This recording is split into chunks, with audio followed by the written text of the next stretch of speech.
કોર્ટે અને કલેક્ટર કચેરીની આરડીએક્સની ઉડાવી દેવાની ધમકીથી પોલીસનો કાફલો ઉતર્યો। સમગ્ર પરિસર ખાલી કરવામાં આવ્યું હતું। ભરૂચ જિલ્લા ન્યાયાલય અને કલેક્ટર કચેરીને બોમ્બથી ઉડાવી દેવાની ધમકી મળતા સમગ્ર વહીવટીતંત્ર અને પોલીસ વિભાગમાં દોડધામ મચી હતી। લિબરેશન ટાઈગર ઓફ તમિલ ઇલમના નામે મળેલા ધમકીભર્યા મેલ બાદ સાવચેતીના ભાગરૂપે વકીલો, અરજદારો, કર્મચારીઓને તાત્કાલિક સંકુલની બહાર કાઢી સુરક્ષિત સ્થળે ખસેડવામાં આવ્યા હતા।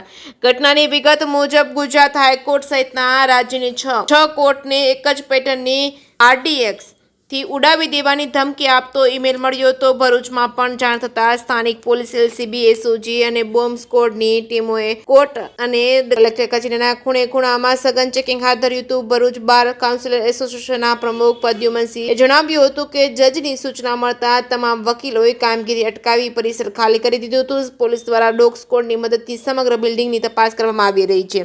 એક તરફ સુરક્ષા એજન્સીઓની સ્થિતિને કાબૂમાં લેવા મથામણ કરી છે તો બીજી તરફ આ ધમકીભર્યા મેલ પાછળ કોનું ભેજું છે તે જાણવા સાયબર ક્રાઇમની ટીમ પણ સક્રિય થઈ છે।